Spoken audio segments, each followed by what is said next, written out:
Talk about throw-ins. There's two types of throw-ins. There's first type, which we'll talk about, is if the ball's anywhere from our own goal line all the way up to about halfway into the opposing half. So that I'm going to want the same thing to happen every time. We'll talk about this one first. So all the way up to here to here. Okay. What I want is the wing back on that side. So if it's on the left side, the left wing back. If it's on the right side, it'll be the right wing back. But they're always going to be the ones taking the throw in all the way up to here.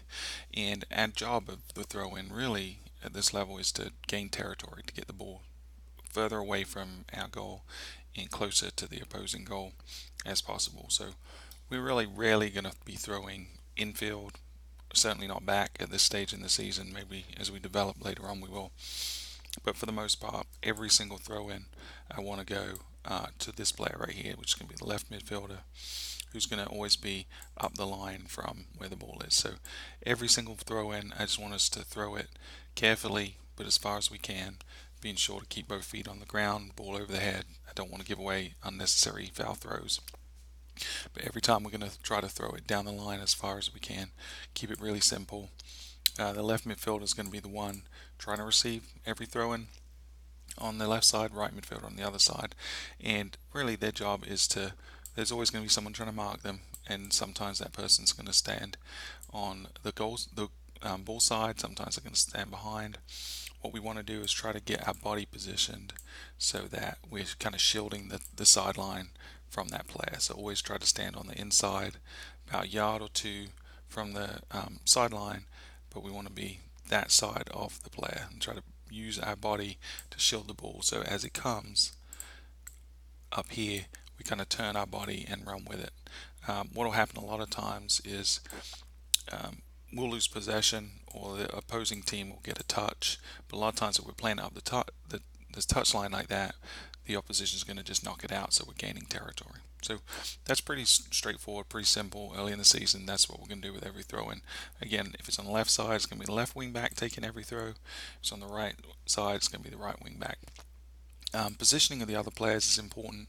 What I'm going to want is to have some balance. So your opposite side, the weak side, wing back, it's going to kind of stay out wide. Certainly, if there's an opposition out wide, they've got to be aware of them in case we do lose possession. They've got them covered. The centre backs are going to stay in line with each other and back at the appropriate place. So if the ball's obviously all the way back here, the centre backs are always going to be behind the ball. So they'd be back here. The further up the field the ball is, if the ball's up here, for example, the centre backs might be all the way up here. Then in this kind of center of the field, we're going to have the center midfielder a little bit further forward than the defense. And then the right midfielder, in this case, is going to come over from the right side of the field and give us extra options and help win the second balls if it gets loose, things like that. And then, as always, I want the center forward to be as far up the field, stretching the field, creating space as much as possible. So that's what I would consider a defensive territory gaining throw in. Now let's talk about the other kind of throw in, which is anywhere really in the final third of the field. So as soon as we get past the halfway point of the attacking half, our strategy is going to change a little bit. Again, I want the wing backs taking the throws.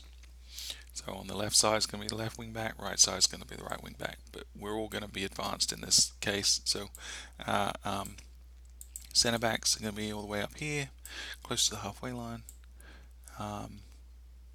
And like this. And our center midfielder, as always, is going to be slightly in front of those guys, kind of patrolling the middle. Uh, the right midfielder, again, is going to pinch over. So we've got options. They're kind of more in the center of the field at this point. And then the left midfielder is going to come up. And instead of looking for the line, they're going to be coming towards the penalty area. So what we're going to do once we're in this final third, depending on how far we can throw, we're going to try to get the ball into the box at this point. So the ball is going to be going diagonally into the box, trying to get it over their heads. Again, there's going to be defenders around here and here. Our job is to try to get the ball over the heads of them and into the box. So it gives the left midfielder, the centre forward, and the right midfielder, and even the right wing back in this case, coming in on the back post, gives them all an opportunity to take a shot and score a goal. So that's throw-ins.